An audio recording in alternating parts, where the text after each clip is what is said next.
قال أهل الحق حقائق الأشياء ثابتة والعلم بها متحققنا.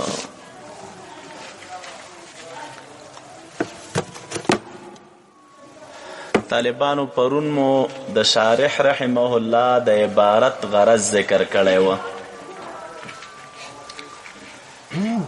نن رازو د ماتن رحمه الله د متن غرض ذکر کوو چې دی وی فقال ماتن اویلی سشی اویلی قال اهل الحق. دا د اولنی قال د پاره مقوله ګوره دا قال اهل الحق دا. فقال ماتن اویلی سشی اویلی قال اهل الحق. اهل الحق ویلی دی. د دې دویم قال د پاره بیا مقوله طالب سشی دا الا حقائق الاشیاء ثابتة والعلم بها متحققنا. دا بیا د دویم قال د پاره مقوله ده. اهل حق دا خبره کړی ده چې حقایق د اشیاء ثابت دي او علم ور باندې متحقق او ثابت دی. غرض د ماتن رحمت الله علیه د دغه عبارت نس شه دی طالبا. نو تاسو ته پرون دا وضاحت ما وکړه چې موږ اثبات د ذات او د صفاتو د باری تعالی چې کوو، اثبات د ذات د باری تعالی چې کوو، نو دا په برهان انی سره کوو. او په برهان انی کې استدلال د جانب د مخلوق نه پچا باندې په خالق باندې. استدلال د چا د جانبو؟ د مخلوق د جانب او پچا باندې. خو یلکه استدلال د جانب د مخلوق نه په خالق هغه صورت کې ته وکي چې ته خو د مخلوق وجود منی کنه. اوس کې یو څوک را لګیږي او هغه د مخلوق وجود نه مني او دا وایي چې مخلوق بیخي شته نه، نو بیا به ته استدلال د جانب د مخلوق نه څنګه وکې؟ نو مونږ خو چونکې مسلمانان یو، اهل حق یو، وجود د مخلوق مونږ او تاسو منو او د دغه مخلوق نه استدلال په وجود د خالق باندې کو، نو خبره څه شی ده؟ درسته ده. خو لیکن زمونږ او تاسو په دغه استدلال کې او څه خلق خندو چې هغې خلکو ته سوفسطائیه وایي. څه ورته وایي؟ او دا سوفسطائیه په دریو جماعتونو باندې تقسیم دي. یو جماعت ته عندیه وایي، دویم جماعت ته عنادیه وایي، او دریم جماعت ته لا ادریه وایي. عندیه وایي دا وجود د ممکناتو زمونږ د عقیدې تابع دی. وای کیوشي ته مونږ عقیده د وجود او ساتو نو هغه به موجود وي، او کیوشي ته عقیده د وجود نه ساتو نو هغه به موجوده. نفس الامر ته دوی نه ګوري، وای بر اسمان دی، که مونږ ویل چې اسمان شته نو وي به، او که وایو چې نشته دی نو نه به وي. یو بل جماعت دی په دوی کې، هغه جماعت ته عنادیه و دی، دوی منصوب دی عناد ته. دی وای دا ممکنات بیخي شته نه. که ته ویله که دا اسمان درته نه ښکاري وای داسې اوهام دي، مړه خیالات دي. وای دا ځمکه درته نه ښکاري وای دا مسې وهمونه دي، خیالات دي. نو دی جماعت ته چا ویلی کېږي؟ د عنادیو. دوی هم وجود د چا د ممکناتو نه مني. یو دریم جماعت پکې د هغې ته جماعت ته لا ادریه ووایي. لا ادریه جماعت وایي ممکناتو وجود شته او که نه شته موږ نه پوهېږو. موږ په دې اګانې ممکنات موجود دي وای نه پوهېږو، نه دي موجود نه پوهېږو. نو دې ته لا ادریه جماعت ویلی کېږي. او دا درې واړه جماعتونه موږ او تاسو ته په دې استدلال کې خنډ دي. ته را لګېږي استدلال د جانب د مخلوق نه کې په چا باندې؟ په خالق باندې. عندیه والا به درته وایي چې هلکه استدلال نشي کولی، الله تعالی نه دی موجود. ولې؟ وایي ځکه ممکنات نه دي موجود. که ته ورته وایي چې ممکن ولې نه دی موجود، وایي دا زما د عقیدې خبره ده. زه وایم نه دی موجود، ما عقیده داسې ده، بس نه دی موجود. عنادیه به درته راپورته شي چې ته استدلال په وجود د چا باندې کې؟ د باری تعالی باندې کې، خو په وجود د ممکناتو. الله تعالی موجود نه دی. ولې؟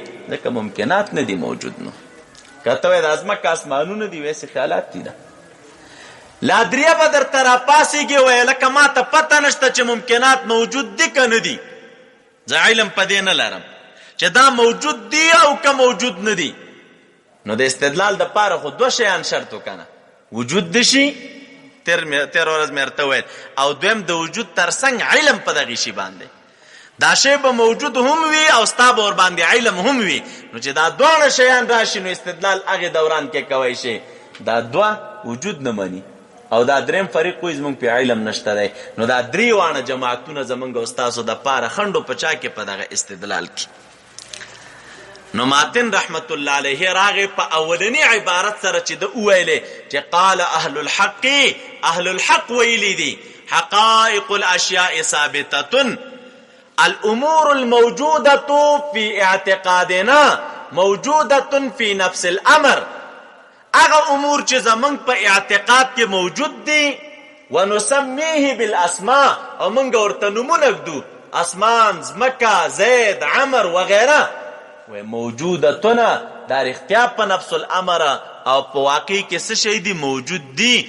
داسې نه ده لکه عنادیه چې وایي چې اسې اوهام دي دا نفس الامر شیان دي در اختیار شته او داسې نه ده لکه عندیه چې وایي چې دا اسې څه شی دي زموږ د اعتقاد تابع دي دا په نفس الامر او په واقع کې اختیار موجود دي او الا خو داسې نه ده چې موجود دي او زموږ په علم نشته رست بیا وی والعلم بها متحققنا اشیاء په نفس الامر واقع کې موجود هم دي خو زمونږ علم ور باندې هم متحقق دی دا هم موجود دي او هم زمونږ ور باندې علم متحقق دی نو چې کله د ویل چې حقائق الاشیاء ثابته نو رد په دې دو فرقو باندې راغی مقصود د په دغه عبارت سره رد په دې دو جماعتونو دی چې یو جماعت د عندیو دی او دویم جماعت د چا دی عنادیه وده او چې کله ویل چې والعلم بها متحقق نو رد په چا باندې راغی په دې دریم جماعت باندې راغی چې هغه جماعت ته چا دی د لا ادریه وده نو چې کله دې دوانو باندې دریوانو جماعتونو باندې ردود وکړل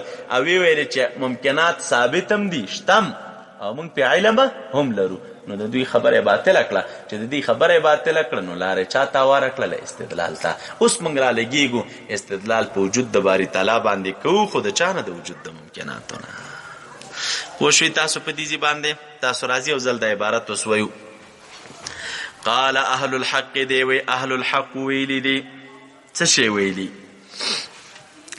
حقائق الاشیاء ثابته والعلم بها متحققنا طالب د اهل الحق نه یا اهل الحق مراد دی پچا کې الا په دغه دو مسلو کې د دې نه څوک مراد دی د اهل حق نه مراد دی اهل حق یا پچا کې په دغه دو مسلو کې نو کله اهل حق نه اهل حق په دې دو مسلو کې داخل کو نو بیا په دې کې معتزله هم داخل دي بیا په دې کې خوارج هم داخل دي ولی معتزله هم وجود د ممکنات خو منی کنه او په دې مسله کې دوی اهل الحق دي لکه څنګه چې موږ او تاسو یې منو خوارج هم وجود د ممکنات منی نو بیا طالب څه شي دي هغه پکې داخل دي هغه په دغه مسله کې د چا د جملې نه دي د اهل حق د جملې نه دي نو کچیرته مقوله د قول دا دوه خبرې شي چې حقائق الاشیاء ثابته والعلم بها نعم اهل سنت معتزله خوارج وغيرها دا ټول بیا په دغه مسله کې د چا نه دي د اهل حقونه دي او کچیرته مراد د اهل الحق نه څوک شي ها قال اهل الحق ویلی څه شی ویلی نو کما مقوله د قال جميع ما في الكتاب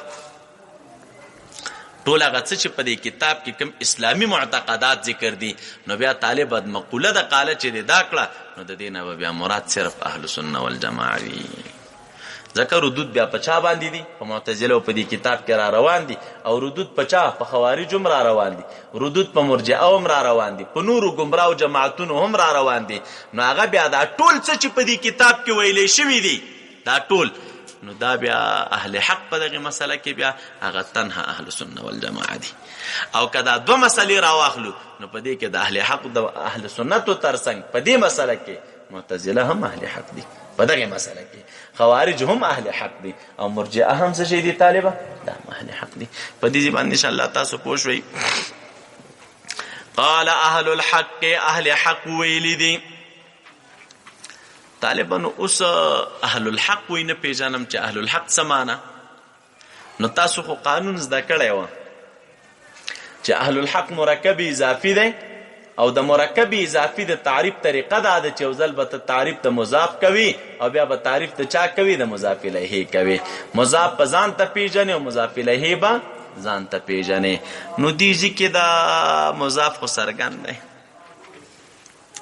مشکل پکې ونه، نو د تعریف ځان ته جدا نه دی کړی، خو د مضاف الیه تعریف کوي چې هغه حق دی. نو حق چا ته ویلی کېږي؟ نو وهو الحکم المطابق للواقع، دا هغه حکم دی چې مطابق د واقع سره وي. اطلاق کېږي په اقوالو باندې، په عقایدو باندې، په ادیانو باندې او په مذاهبو باندې به اعتبار اشتمالها علی ذلک. هلکه په دې ټولو شیانو څه شی اطلاق ځکه کېږي چې دا په دې شیانو مشتمل ده. ویقابلها، او د دې په مقابل کې باطل راځي. څه شی راځي؟ خلاصه د دې عبارت دا د طالب ما ته وګورئ، خلاصه د عبارت دا ده چې دلته یو څلور شیان دي، یو ته دوی صدق وای او بل ته دوی حق وای، او بیا د دې په مقابل کې کذب ده او باطل ده. صدق او حق او کذب. نو د صدق او د حق ترمنځ اتحاد ذاتی دی او تغایر اعتباری دی، او د کذب او د باطل ترمنځ اتحاد ذاتی دی او تغایر اعتباری دی. پوه شوئ تاسو په دې ځای باندې؟ دا خلاصه ده. د صدق او د حق ترمنځ څه شی دی؟ اتحاد ذاتی دی او تغایر اعتباری دی، او دې طرف ته د کذب او د باطل ترمن هم اتحاد ذاتی دی او تغایر اعتباری دی. الکه صدق او حق وای چاته د دوی په منځ کې اتحاد ذاتی ولې دی او تغایر اعتباری ولې دی؟ و اتحاد ذاتی ځکه دی چې مصداق الحمل یو شی دی، دا چې په چا حملې کی، او تغایر اعتباری پکې دی، نو هغه تغایر اعتباری وایو. نو حق اوس وای چاته؟ تو ګوره دی وای قال اهل الحق، اهل الحق ویلی دی. الکه حق چاته وای؟ وهو الحكم المطابق للواقع، دا حق عبارت دی داغه حکم نه چې کوم حکم مطابق د چا سره وي؟ د واقع سره وي. کوم حکم مطابق د چا سره وي؟ همدغه شي ته صدق وای. صدق تعریف تاسو ته دغه کې ماونه کې جملې اسمیه کې چې مرته وضاحت کو په جمله انشاء یو خبرې کې نو صدق چاته وای؟ مطابقت د چا؟ د حکایت د محکیان هو سره. یو خبره مو کړې وه، مطابقت د چا؟ د نسبت کلامی د نسبت خارجي سره، مطابقت د حکم د نفس الامر سره. دا ټول تعبیرات مو سره یو شي کړي، هلته چې تاسو ته ما وضاحت کړی اوږده تفصیل مې درته کړی چې ګوره قضیه کې نسبت وي مخکې د دې نه قبل التلفظ بها، چې تر څو پې تا تلفظ نه وي کړی او ته راولګېږي تصور د موضوع د محمول او د نسبت وکړي، نو دې ته قضیه کومه قضیه وایي؟ ذهنیه ورته وایي که نه؟ او چې کله بیا راولګېږي تلفظ پې وکړي نو څه شی ورته وایي؟ ملفوظه ورته وایي. چې دې پې تلفظ نه وي کړی نو معقوله ورته وایي. نو چې تلفظ دې پې وکړم همغه شی به وي، نسبت به وي، موضوع به وي، محمول به وي. او که چېرته ته تصور وکړو معقوله وه نو په هغې کې به هم دغه شیان وي، موضوع او محمول او نسبت د هغې ترمنځ ده. بیا مو دا وضاحت کړی و چې په قضیه کې خو نسبت شته او دې نسبت ته نسبت کلامی وای، خو قطع د نظر د دې نه چې دې کې نسبت دی د لره په خارج کې هم نسبت وي، چې دا به یا ورسره مطابق وي یا به نه وي. تاسو ته ما ویلي خارج کې نسبت نه راځي، نسبت ذهني شی دی، ولیکن د نسبت ته چې خارجي ویلی کېږي نو دا په اعتبار د منشأ سره، په اعتبار د چا سره؟ وضاحت نو ټول تاسو ته ما هلته کړی وه. نو دا مطابقت بیا څه معنا وه؟ د مطابقت معنا دا وه که چېرته دا نسبت کلامي د نسبت خارجي سره مطابق راغی، یا حکم طالب د نفس الامر سره مطابق راغی، یا حکایت د محکیانهو سره مطابق راغی، نو دې ته صدق وای. او که مطابق نه نو دې ته څه ویلی کېږي؟ کذب ویلی کېږي. او مطابقت صورت څه شی و؟ هلته مو ویلي بیا ان یکونا ایجابیین. د مطابقت صورت دا و چې یا به دا دواړه ایجابي وي او یا به دا دواړه سلبي وي. نسبت کلامی به هم ایجابي وي او نسبت څه شی خارجي دا به هم ایجابي وي، یا به نسبت کلامی هم سلبي وي او نسبت خارجي به هم سلبي وي. نسبت کلامی زیدون قایمون، دا نسبت کلامی نه. خارج کې دی وکتل زید رښتیا ولاړو، دواړه ایجابي شول، نو دې ته صدق وایي.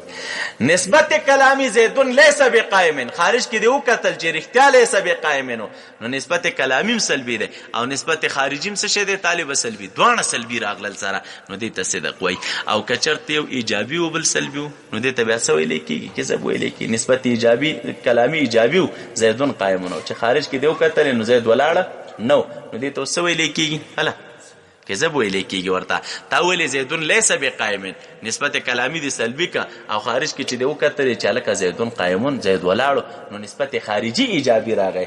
نو که په دې کې یو ایجابي و یو سلبي و نو دې ته کذب وایي. او که یو پکې طالبه څه شی و، که دواړه ایجابي و او یا دواړه سلبي و نو دې ته څه ویلی کېږي؟ نو دې ته صدق ویلی کېږي. خو خبره تاسو ته ما کړې وه، ګوره حکم او نفس الامر. حکم واقع، نسبت حکم حکایت او نسبت کلامی دا سره یو شی دی. محکانه واقع نفس الامر دا سره یو شی دی. دا یو تعبیرات، صرف تعبیر جدا دی. حکایت مطابقت د حکایت د محکانه سره صدق یو خبره ده، مطابقت د حکم د چا سره د واقع سره یو خبره ده، مطابقت د نسبت کلامی د نسبت خارجي سره یو خبره ده. صرف تعبیرات جدا دي، نور خبره یو ده او مقصد سره یو شی دی. نو چې کله مو دا ذهن کې کېناستله او دا مو وپېژندله نو اوس راشه طالبه حق چاته وي؟ کتاب ته وګوره. حق چاته وایي؟ وهو الحكم المطابق للواقع، وی دا هغه حکم ته وایي چې کوم حکم مطابق د واقع سره وي. کوم حکم څه شی وي؟ نو مطابقت صورت خو مزین کې کېناست که نه چې بیا یکونه ایجابیین او نو چې حکم دې ته وایي چې مطابق حکم. وهو الحکم، دا حق هغه حکم دی چې مطابق د واقع سره وي. کوم شی چې مطابق د واقع سره نو هغې ته یې څه شی ویلی؟ طالب صدق هم ویلی. صدق هم عبارت ته چا نه د مطابقت د حکایت نه د محکانو سره، او حق هم دغې شي ته ویلی کېږي. نو معلومیږي دا چې د دواړو په منځ کې سره اتحاد ذاتي دی. صدق او حق دواړه سره څه شی دي؟ تغایر اعتباری لري. هغه تغییر په څه شي کې دی؟ په اطلاق شایع او غیر شایع کې. اطلاق شایع او غیر شایع څه معنی ته وګوره.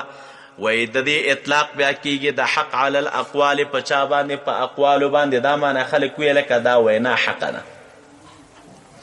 د دې اطلاق کېږي په عقایدو باندې، خلک وایي دا عقیده حقه ده. د دې اطلاق کېږي په ادیانو باندې، خلک وایي دا دین حقه دی. د دې اطلاق کېږي په مذاهبو باندې، خلک وایي چې هلکه دا حق مذهب دی. څه شی دی؟ نو د حق استعمال په دغې شیانو کې راځي او دې باندې اطلاق کېږي. خو دا کوم اطلاق دی؟ شایع اطلاق. څه شی دی؟ ویقابلو د دې په مقابل کې بیا باطل راځي. نو باطل بیا چاته وایي؟ الا حق څه شی و؟ مطابقت د حکم د واقع. باطل څه شی دی؟ عدم مطابقت د حکم د واقع سره. نو کذب هم وکنه، نو کذب بیا چاته وایي؟ عدم مطابقت د حکم د واقع سره. نو ګویا کې کذب و باطل سره یو شی دي. و اما صدق، هر چې صدق دی ګوره نو فقط شاع فی الاقوال خاصتنا. دا ګوره شایع دی په چا کې؟ په اقوالو کې خاصتن. څه معنا؟ یعنی ګوره صدق هم همغه شی چې پاس مو کوم تعریف د حق وکړه، خو فرق په اطلاق شایع او غیر شایع کې دی. اطلاق شایع د حق په هغې څلورو شیانو کې وه، او اطلاق شایع د چا؟ د صدق دا تنها په اقوالو کې راځي. خلک ویې لکه دا صادقه وینا ده. دا څه شی ده؟ دا شایع استعمال دی. خو څوک نه وایي چې دا صادق مذهب دی، نه څوک دا نه وایي چې صادق دین دی، او نه څوک دا وایي چې صادق عقیده ده. نو د دې اطلاق شایع تنها په اقوالو کې دی، یعنی په اقوالو کې استعمالیږي. او د حق اطلاق شایع چې دی په هغې څلورو مذکورو شیانو کې و. پوه شوئ تاسو په دې ځای باندې که پوه نه شوئ؟ نو د دې په منځ کې اتحاد ذاتي دی او تغایره نور شی یو دی. حق او صدق یو شی دی، کذب و باطل یو شی دی. خو فرق په چا کې دی؟ هله په اطلاق شایعه او غیر شایعه. اطلاق شایعه د چا؟ د حق په هغې څلورو شیانو کې ده. نو دې نه معلومیږي چې اطلاق شایعه د چا؟ د حق په مقابل کې څه شی و؟ باطل و که نه. نو اطلاق شایعه د باطل به هم په دې څلورو شیانو کې، باطل مذهب، باطل عقیده، باطل وینا، باطل دین. او اطلاق شایعه د صدق تنها په چا کې و؟ په اقوالو کې و. نو مقابل کې خو د صدق کذب راځي بیا. نو اطلاق شایعه د کذب به هم تنها په اقوالو کې. خلک ویل که دا وینا دروغ ده. دا وینا څه شی ده؟ نو ګوره د دروغو نسبت خلک صرف وینا ته کوي، داسې خو نه وي چې دا مذهب دروغ دی یا نه دا وایي چې دا دین دروغجن دین دی. که څوک یې وایي به په هغه به اطلاق شایعه نه وي. څه شی به نه وي طالبه؟ ويقابله الكذب، د دې په مقابل کې چې د کذب راځي. وقد يفرق بينهما، چا د دوانو په منځ کې الکه جدایي کړې ده په دې طریقه چې بان المطابقت معتبرول شي په حق کې د جانب د واقع نه او په صدق کې د جانب د حکم نه. په صدق کې د جانب د چانه. د دې څه معنا ده طالبای؟ د دې معنا دا د تعریف د حق او د صدق کې مون کلمه د مطابقت راوړه. مطابقت د حکم د واقع سره، مطابقت د حکم الکه مطابقت دا باب څه شی دی؟ مفاعلا. او د باب مفاعلی ډیر خاصیتونه دي. یو خاصیت د باب مفاعلی چې دغه مشارکت دی. څه شی دی طالبا؟ مشارکت دی.